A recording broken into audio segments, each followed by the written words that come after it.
সচেতনতা বৃদ্ধির লক্ষ্যে আলোচনা সভার আয়োজন করা হয়। আলোচনা সভায় উপস্থিত ছিলেন মন্ত্রী টিঙ্কু রায় সহ অন্যান্যরা।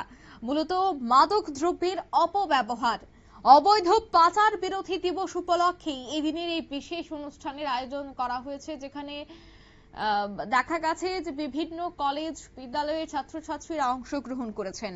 সমাজ কল্যাণ এবং সমাজ শিক্ষা দপ্তরের উদ্যোগে এই দিনের এই অনুষ্ঠানটির আয়োজন, যেখানে মহিলা কমিশনের চেয়ারপারসন, শিশু সুরক্ষা কমিশনের চেয়ারপারসন, পশ্চিম জেলার জেলা শাসক থেকে শুরু করে বেশ কয়েকজন উপস্থিত ছিলেন। আগরতলা টাউন হলে এই সমাজ কল্যাণ এবং সমাজ শিক্ষা দপ্তরের উদ্যোগে মাদক দ্রব্যের অপব্যবহার এবং অবৈধ পাচার বিরোধী আন্তর্জাতিক দিবস উপলক্ষে এই সচেতনতামূলক অনুষ্ঠানের আয়োজন করা হয়। অনুষ্ঠানে উপস্থিত সমাজ কল্যাণ এবং সমাজ শিক্ষা দপ্তরের মন্ত্রী টিঙ্কু রায়, আগরতলা দেখা গেছে যে মহিলা কমিশনের চেয়ারপারসন ঝর্ণা দেববর্মা সহ অন্যান্যরা তো উপস্থিত ছিলেন।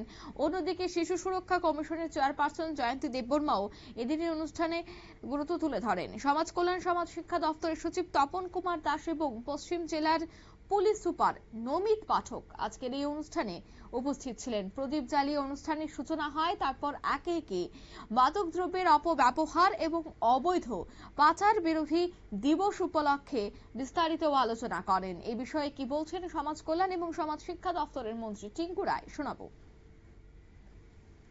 সবাই মিলে সচেতনভাবে আমাদের এই বিষয়গুলো দেখতে হবে। আমাদের সরকার এই নেশা মুক্তকে সামনে রেখে অনেকগুলো ডিসিশন নিয়েছে। আমাদের বিশ্রামগঞ্জ সিপাহী জেলাতে এইরকম প্রায় 200 বেডের একটা নেশা মুক্ত হসপিটাল বা সেখানে ইন্টিগ্রেটেড সেন্টার, যে ড্রাগ ডিএডিকশন হাসপাতাল সেখানে তৈরি হচ্ছে প্রায় 200 বেডের। সেখানে প্রায় 121 কোটি টাকা সেখানে লাগিয়ে একটা বড় হসপিটাল স্থাপন করা হচ্ছে।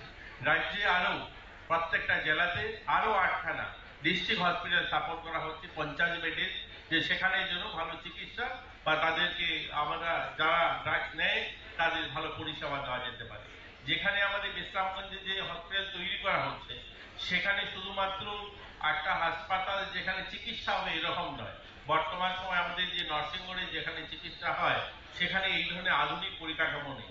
বর্তমান যেখানে আমরা তৈরি হচ্ছে সেখানে আমরা যদি দেখি সুইমিং পুল বা যোগ ব্যায়াম কেন্দ্র বা সেখানে স্পোর্টস এই ধরনের অ্যাক্টিভিটি তো থাকবে সেই হসপিটালে, সেভাবেই সেটাকে তৈরি করা হচ্ছে।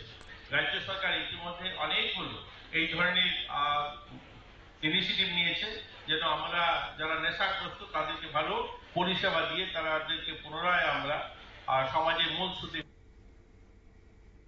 আপনারা শুনলেন, অর্থাৎ তিনি কিন্তু এই বিষয়গুলি নিয়ে বিস্তারিত আলোচনা করেন। অর্থাৎ বর্তমানে যেভাবে নেশার উপদ্রব বেড়েছে, অন্যদিকে রাজ্য সরকার যেভাবে একের পর এক পদক্ষেপ গ্রহণ করছেন সেই বিষয়গুলি কিন্তু তুলে ধরা হয়।